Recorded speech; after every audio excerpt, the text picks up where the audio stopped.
During the darkest days of World War II, a small nation right on the edge of the Arctic Circle tried to literally build its own storm.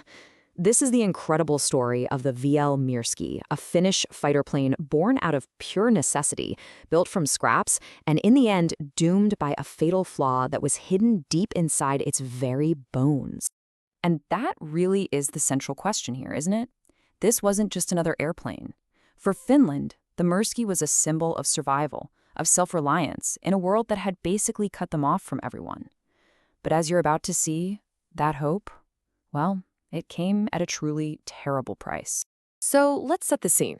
The year is 1939. Europe is just teetering on the brink of total war, and for Finland, the situation is absolutely critical. They desperately needed modern fighter aircraft, but the best ones just weren't for sale, and what they could get was way too expensive. The solution? Well, it was a bold one. Build their own. It was an ambitious, almost audacious plan to guarantee the nation's defense.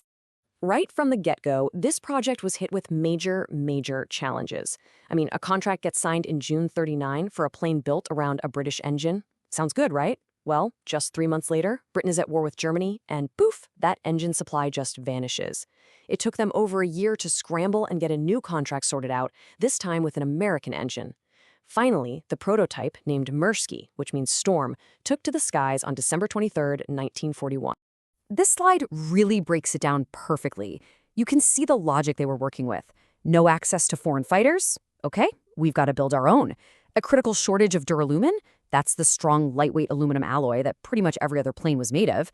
All right, then we've got to innovate with the materials we actually have. And that innovation, born from scarcity, led to a truly unique aircraft, but one that was also deeply compromised. The Mirski was quite literally forged from the shortages of wartime. Look, this wasn't a plane built from the best materials. It was built from whatever Finland could get its hands on.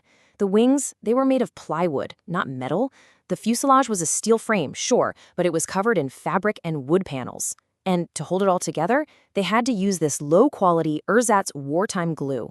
And for the engine, get this, they relied on captured American Pratt & Whitney engines that their sort of ally, Germany, sold to them. It's just wild. And that quotes, it just nails it. It perfectly captures the essence of this plane. Every single part of the Mirski was a compromise, a constant trade-off between what they desperately needed and what was actually available. And that philosophy didn't just give the aircraft its character, it actually planted the seeds of its own destruction. But, despite all these compromises, the Mirski was rushed into service, and it would have a very short but incredibly intense operational history, where its promise and all of its problems were put to the ultimate test in the skies over Finland. Now, on paper, the Mirski II was the second fastest fighter in the entire Finnish Air Force. But that's a little deceiving. When you stack it up against its main adversaries, like the Soviet Yak-9, it was way slower. And that's a huge disadvantage in a dogfight. Its pretty decent armament of 4 heavy machine guns just couldn't always make up for that critical lack of speed. But here's the crazy part. Even though it was outclassed in speed, the Mirski pilots really held their own. Over 66 combat missions near the very end of the continuation war, not a single one was shot down by the enemy. That's an incredible testament to the skill of the pilots who had to fly these things. So, you might be wondering, why were the combat losses so low? Well, because of all its known issues, the Air Force Command was really reluctant to risk it on the front lines. Instead, it was mostly sent to reconnaissance squadrons. The vast majority of its missions were just scouting. You had some interception attempts and even one single documented bombing raid. Its speed, while not enough for a real dogfight, made it a pretty decent recon plane. But the thing is, the real enemy wasn't some Soviet fighter in the sky. It was built right into the plane itself. And this is where the Mirski's story turns from one of ambition to one of pure tragedy. The problem was a terrifying phenomenon called aeroelastic flutter. So basically what happens is at high speeds, the aerodynamic forces would cause those wooden wings to start vibrating like a guitar string, just uncontrollably. The vibrations would get worse and worse, faster and faster, until the structure failed, and the wings would literally just rip clean off the plane, right in midair. The Mirski's service life was just plagued by technical problems. In only a few years, a shocking 48 separate incidents were recorded, everything from engine failures to structural issues. Even that low-quality glue couldn't handle the cold, damp Finnish weather, causing critical seams to literally pop open in flight. Of those incidents, 10, an entire 10 aircraft, resulted in the complete and total loss of the plane. And these weren't planes lost in battle. They were destroyed by their own internal weaknesses, often during training flights or just routine operations. And the real tragedy, the absolute worst part, was the human cost.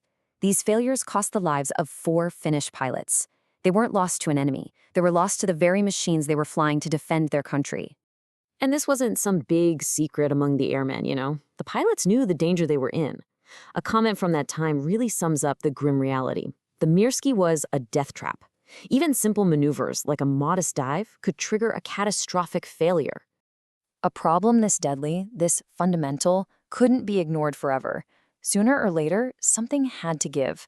The string of accidents and fatalities forced the Finnish Air Force to make a really difficult decision about the future of its homegrown fighter.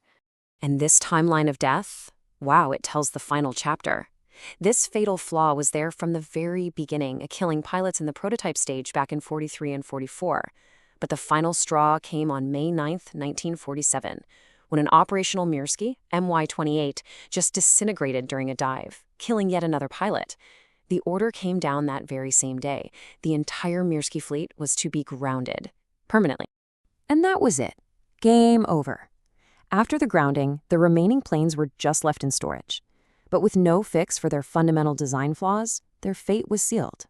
By 1953, the entire fleet was scrapped. This flawed but proud symbol of Finnish engineering just vanished completely. Not a single original aircraft survives today. So how do we look back on the Mirsky? What's its legacy? Was it just a tragic waste of resources and, more importantly, lives? Or was it a necessary, maybe even painful step in a nation's journey to learn how to stand on its own 2 feet? The storm was brief, it was violent, and it was deeply flawed. But it proved that even under the most desperate circumstances imaginable, the drive to create, to innovate, and to defend your home, that can never be grounded.